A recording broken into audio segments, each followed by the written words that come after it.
tal? El día de hoy me siento muy contenta y muy honrada de estar acompañada de dos grandes médicos homeópatas. El doctor Luis Germán González, un gusto, doctor. Un gusto, doctora Perla, es un placer estar nuevamente con ustedes. Gracias. Y el doctor José Antonio Galicia, doctor. Muchas gracias por la invitación, yo feliz, gracias. Pues el día de hoy queremos dar continuación al foro donde estuvimos hablando un poquito, dando ciertas bases de la medicina, de la nueva medicina germánica, pero como el tema es muy amplio, muy extenso, mucha información que tratar, pues nos quedamos cortos con el tiempo. Y pues tuvimos la fortuna de tener una segunda parte para poder hablar de este tema. En la sesión anterior solo pudimos tocar ligeramente dos primeras leyes y bueno, quisiéramos iniciar el día de hoy retomando estas dos leyes, la primera ley y la segunda ley de la nueva medicina germánica, empezar a hablar de la ley férrea del cáncer y después si podemos hablar de la ley bifásica de los programas para que continuemos con la tercera ley, ¿no? Doctor. Este es un descubrimiento científico que abarca 5 leyes biológicas.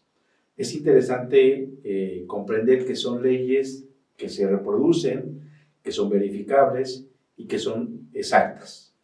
La primera ley dice el doctor Hammer que todo proceso de enfermedad inicia después de un evento altamente traumático, sorpresivo, no compartido y que lo guardas en aislamiento, es decir, que no lo compartes.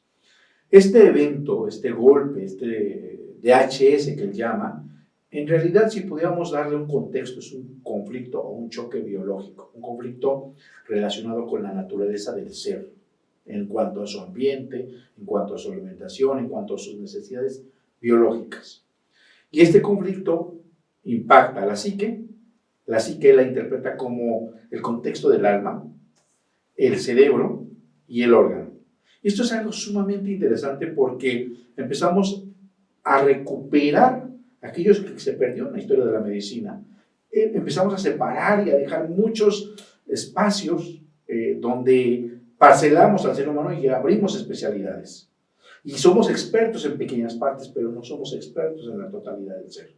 Y esto es bien interesante porque recupera a través del Dr. Hammer la comprobación científica a través de las tomografías en una conexión entre la psique, el cerebro y el órgano.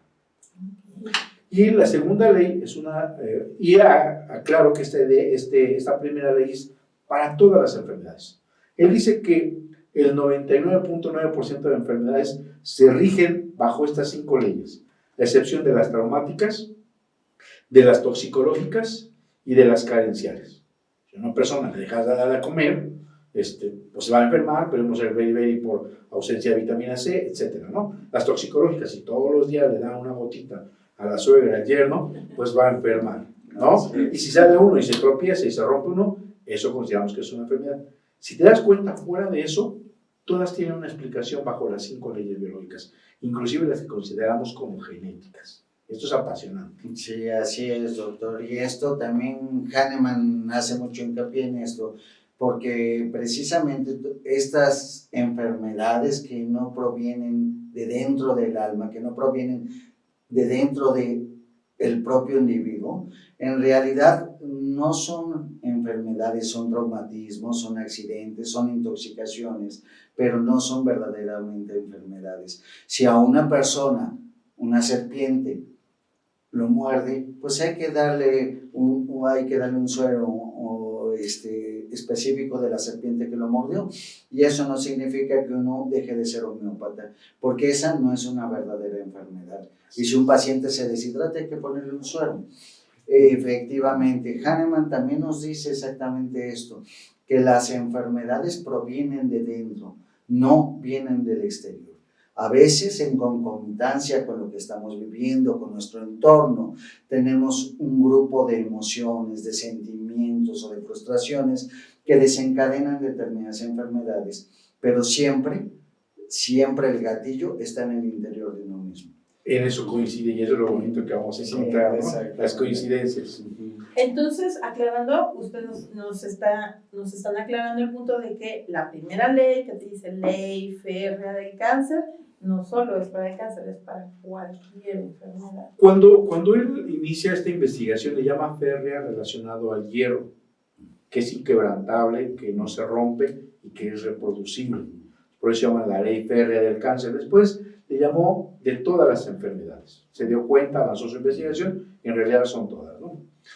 Y esto es importante saber porque en la medicina homeopática sabemos y le buscamos al paciente la fecha de su inicio del síntoma por el que me viene a ver o su enfermedad por la que me viene a ver. Y la sabiduría tan grande del homeópata para decirle qué pasó atrás de este evento, qué pasó atrás de esta fecha. Tienes diabetes hace 10 años, ¿qué pasó atrás? Eso se vuelve a coincidir con la historia del descubrimiento del doctor Hammer, con la historia del doctor Hahnemann, ¿no? La segunda ley es la ley bifásica de todas las enfermedades. El doctor Hammer dice que todo proceso de enfermedad tiene dos fases.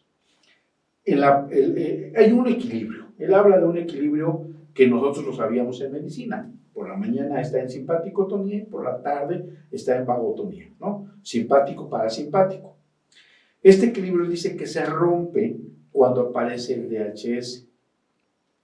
El paciente, cuando se interrumpe ese equilibrio, entra para él en un periodo de estrés, que también lo sabemos en medicina, en un periodo de simpaticotonía mantenida.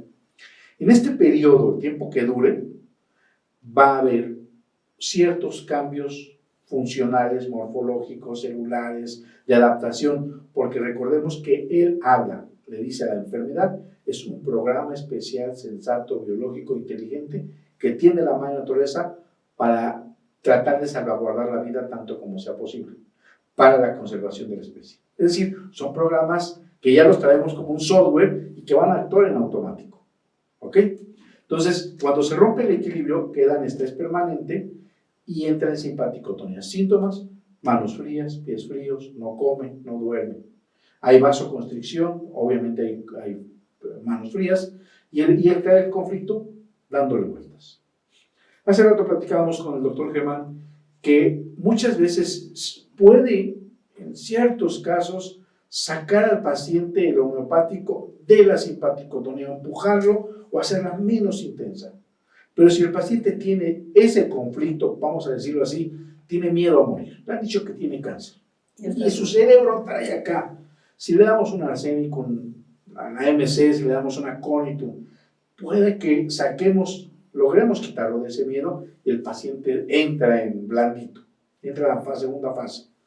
Pero si por X o Z él llega al consultorio y no le dice que lo que tiene es miedo a morir, y no somos adivinos, y no se le da el medicamento, y el paciente todos los días va a chequeo, o sabe que ya se murió la vecina, o llega la esposa y le dice, ya métete quimioterapia porque te vas a morir, o llégate, ¿qué te estás haciendo? Y está la información y todos los días, eso, o ve el tumor todos los días, eso es un conflicto que tiene que salir de ahí.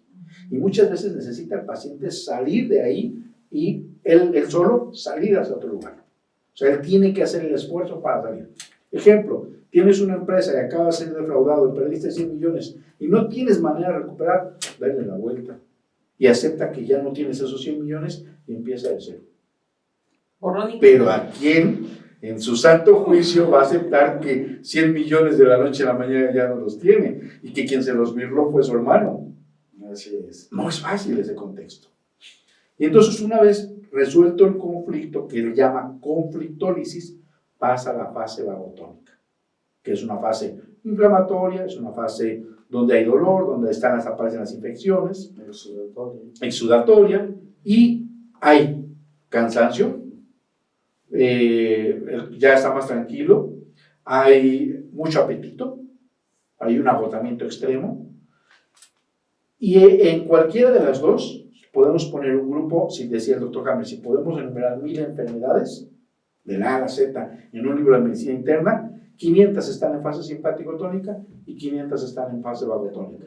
Eso no lo sabíamos. Y esto nos deja, este conocimiento nos deja al médico la posibilidad de abordar leucemias, si el paciente lo permite o lo quiere, de abordar cáncer, de abordar cualquier enfermedad, esclerosis, porque nos quita el miedo, el pánico y sabemos que hay por dónde buscar, por dónde ir, qué sigue después. Sabemos que si el paciente está con manos frías, me llegó una paciente impresionantemente helada porque le habían dicho que tenía metástasis y que se iba a morir. Llegó en simpaticotonía. Le pedí que entrara se acostara y empezó a relatar conmigo. Lloró, salió con las manos calientes. Lo que diría Hammer, te acabo de salvar de un cáncer nuevo. Entonces, eso es bien importante porque te lleva en la dirección. Yo siempre he pensado que la nueva medicina germánica es una brújula. Te falta el barco, te falta el timón, te falta todas las personas que te van a ayudar, te faltan los medicamentos homeopáticos, que es vuelo de navegación, pero la brújula te la da la nueva medicina. Sabes hacia dónde vas. ¿Okay? Así es. A mí, yo sé que la segunda ley se llama la ley bifásica de la enfermedad, pero a mí me gusta llamarla trifásica. Y sé que estoy rompiendo un poquito lo que Hammer dice, pero me gusta llamarla trifásica porque en la naturaleza hay dos leyes muy importantes, la ley de 3 y la ley del 7. En la ley del 7, pues lo podemos ver desde la música, por ejemplo, en el do, re, mi, que son las primeras 3 notas musicales, pero además son verdaderas, y luego se entra un fa, que es un semitono, y luego, bueno, sigue, es la séptima y la octava vuelve a ser el do.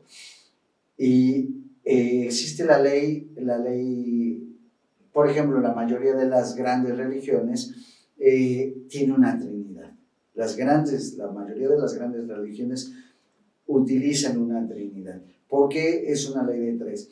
Por ejemplo, el Yin y el Yang nos habla de 2, día y noche, oscuridad y luz, calor y frío, etcétera, etcétera. Pero siempre hay una tercera ley escondida, una ley que no es tan clara, que para que las otras puedan ser modificables se necesita. Es una ley que generalmente hace un equilibrio entre estas dos, y a veces es al principio, a veces en medio y a veces al final, pero esta ley siempre interviene para poder modificar la experiencia.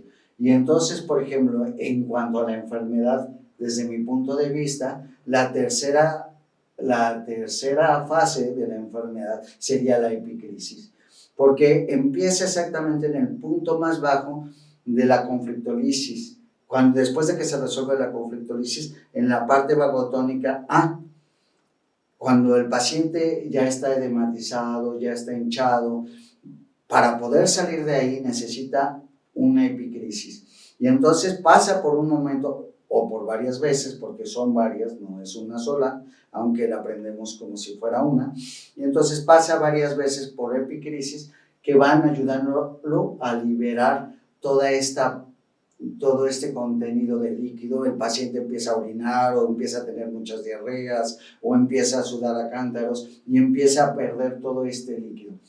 Esta epicrisis para mí representa la tercera fase, que se da después, casi al final, pero todos los puntos tienen un punto de equilibrio, y para mí este punto es una tercera fase, aunque sé que Hammer le llamó las dos fases de la enfermedad. Probablemente lo comentas en el contexto de importancia, de darle la importancia a esa epicrisis que poco le damos. Y porque en la homeopatía se ve muy bonita esa parte, donde hay oxigenoración, donde la ley de Hering dice que va en sentido inverso, y que donde ves que un paciente asmático te está haciendo un eczema o te está haciendo una diarrea, dices, maravilloso, porque está exonerando o está entrando en epicrisis, ¿no?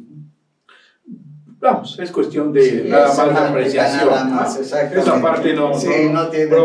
Probablemente Hammer habló de dos leyes por los tiempos y porque él decía que el tiempo que duraba la simpaticotonía, 6 meses, era el tiempo que duraba la vagotonía. 3 meses para la fase vagotónica A, o PCLA, y 3 meses para la fase B. Y la epicrisis puede durar horas, días, no más de semanas. Entonces, pudiera ser que eso, Sí. él manejó en los tiempos. Pero bueno, eso, Sí, eso. en algún momento, ya cuando escribamos libros, vamos a empezar a dar esta información. Claro. Y bueno, lo que nos trae este tema es la tercera La ley. tercera ley sería la ley del sistema ontogenético. Y de los tumores análogos. Así la deja él. Ujú. En realidad, esta tercera ley es maravillosa porque nos permite comprender la conexión entre el conflicto biológico. Este conflicto en realidad representa una necesidad del paciente. El área del cerebro en el cual tiene el relé o el software agregado, o sea, aquí está, ¿cómo responde el cerebro a tu necesidad? Ajá. ¿A qué tejido embriológico está correlacionado en el organismo? ¿Cómo se comporta en ambas fases este tejido embriológico? ¿Sí? Es la capacidad de cómo va a desarrollarse este programa en toda esta correlación ontogenética, que es desde la concepción hasta la edad adulta, filogenética, la historia de la evolución de la especie, cómo se presenta en este contexto, y la conexión entre la psique, el cerebro y el órgano, y la embriología. Es maravilloso, porque ya muchos homeópatas o muchos médicos se acercaban, inclusive la embriología en medicina la vemos medio año, un año, y la dejamos al olvido. Nunca hablamos en nuestra historia clínica, paciente lesionado del tejido ectodermal regido por la corteza del cerebro. Así es. No, y Y lo vemos en en esa- el primer año de la carrera y ahí se queda, ¿no? Y ahí se queda. Y Hammer aquí hace un mapa maravilloso entre el cerebro, el punto exacto del cerebro que es el relé, y el órgano que es afectado. Sí, es maravilloso. Sí. Hay una guía, hay unas tablas, se llaman las tablas alfabéticas. Bueno, las tablas es un póster y hay un libro en la cual deja muy claro esta correlación. Y es maravillosa porque nos permite entender, por ejemplo, vamos a empezar con ejemplos, ¿no? Un conflicto relacionado con miedo a morir. El miedo es instintivo. El miedo es lo más antiguo que tiene el ser humano para poder sobrevivir. Si tiene miedo a morir, el área más antigua del cerebro es el tronco cerebral, evolutivamente hablando, ¿sí? Y entonces el cerebro manda, si se muere ya no le interesa a la naturaleza que se muera, Claro que no. porque no va a preservar la especie, ¿no? Claro.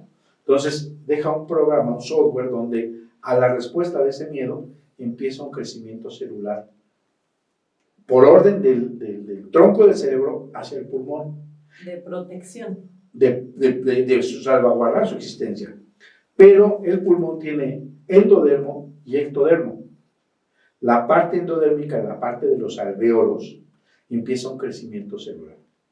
Dice Hammer, es inofensivo, no te hace nada, es más, mejora la captación de aire, porque da la casualidad que el primer programa para salvar la vida, si aceptamos o reconocemos la filogenesia, donde inicia la vida en el mar, el primer proceso de salvaguardar la vida es el bocado de aire, la bocanada de aire. Entonces, al tener miedo a morir, el cerebro manda una orden y empieza a crecer los alvéolos pulmonares. ¿Para qué? Para que capte más aire y pueda sobrevivir. Él dice, ese tumor no lo va a matar. Una vez resuelto el conflicto de miedo a morir, porque llegó con el doctor y le dijo, mira, de esto no te vas a morir, además le da un medicamento, si lo repertorizó, dijo, este paciente es arsénico, y se lo da y le ayudamos, suficiente para que el paciente salga de ahí. Y entonces va a entrar a la fase vagotónica.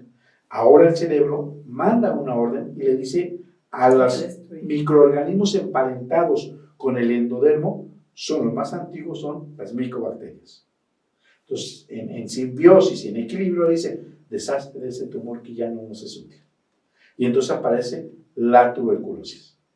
Jamás nos habíamos imaginado que la tuberculosis es la fase de curación de un cáncer de pulmón por un miedo a morir.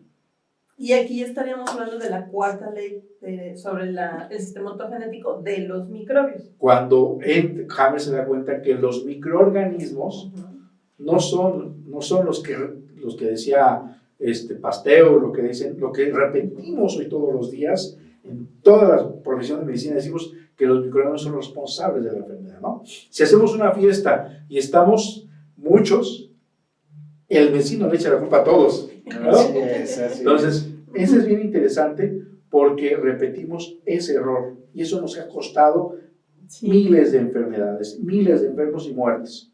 Entonces, la cuarta ley habla el doctor Hammer de que todos los microorganismos son apatógenos. Inclusive el doctor Kent tiene un tema muy interesante, ¿no? Así es, Kent en un libro que saca por ahí entre 1900 o 1905 en su filosofía homeopática, dice que la enfermedad es mucho más pequeña que cualquier microorganismo.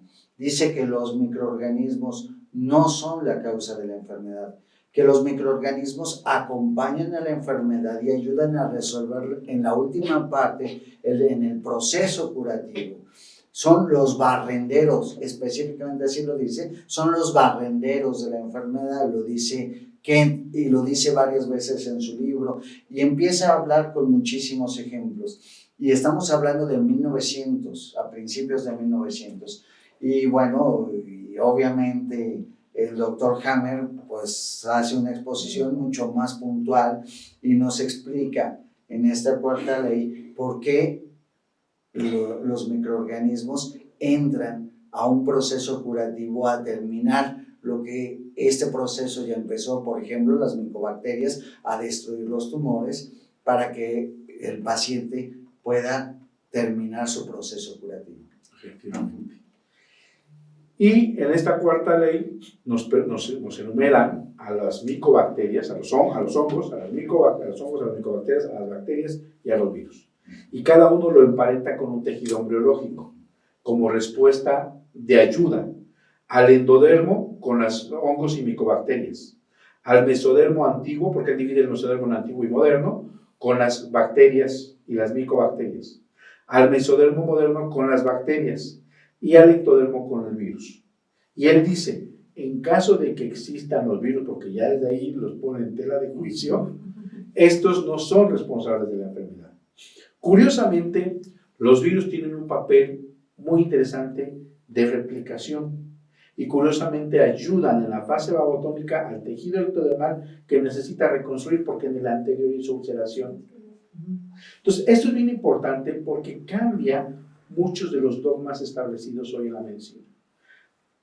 Tratar a un paciente con carcinoma intraductal de mama, que consideramos el más peligroso, donde muere a pesar de quimio, muere a pesar de radio, y es el más metastásico, en realidad es un paciente que está en una etapa reparativa de su tejido. Y el acompañarlo sin susto, sin miedo, si ella decide no hacer quimio, si ella decide no hacer radio, y darle el soporte médico, homeopático y acompañamiento, suficiente para que ella salga adelante.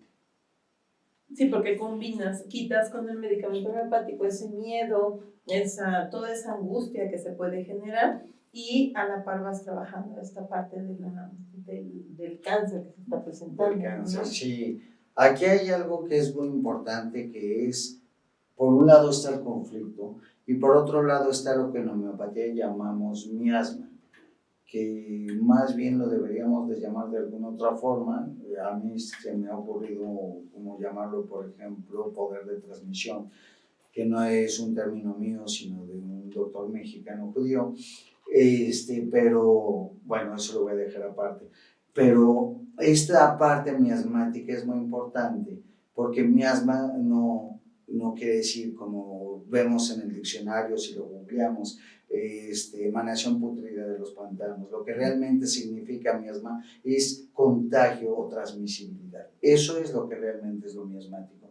Y entonces, cuando un paciente tiene conflictos, pero estos conflictos tienden a estar a través de determinadas situaciones, estarse reactivando, tenemos que ir hacia lo miasmático, para que el paciente logre trascender toda esta parte y logre dejarle de afectar tan fácilmente.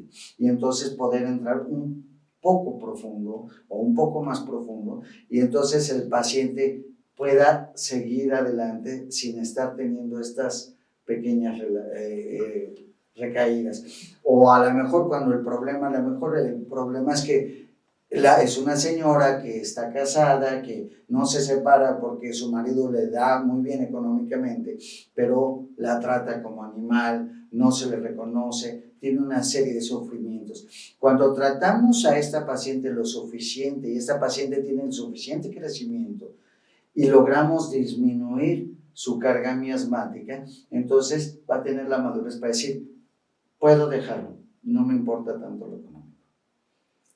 Me parece muy interesante y muy acorde. Podemos hacer una pequeña relación. Imaginemos un pozo. Ajá. A mayor profundidad, mayor gravedad.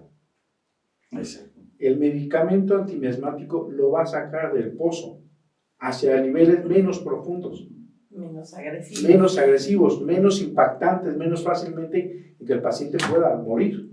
Cuando tú lo sacas a la superficie, puede tomar esas decisiones. Me Pues- parece excelente la analogía. Excelente. Pues una vez más, se nos acabó el tiempo. Es demasiada la información, el tema está súper interesante, pero precisamente eso es lo que nos pasa, se nos acaba el tiempo. Entonces, yo creo que vamos a tener que continuar en una tercera sesión más para poder... Podemos hablar de la quinta ley y las conclusiones Y para, las para conclusiones poder cerrar. para todo Nunca nuestro vamos a público. cerrar. Entonces, Claro que por sí. favor, todas sus preguntas, todas las dudas que vayan generando, mándenoslas, denle like, suscríbanse, díganos qué les gusta y qué no les gusta de estas pláticas que se están dando del foro y nos vemos en el siguiente foro, compromiso para hablar de la quinta ley Estamos y aquí para hacer el la cierre de esto. Muchas gracias. Muchas gracias. Gracias, doctor. Muchas gracias. Gracias, doctor. doctor. Gracias, Gracias, doctor. doctor. Saludo a todos.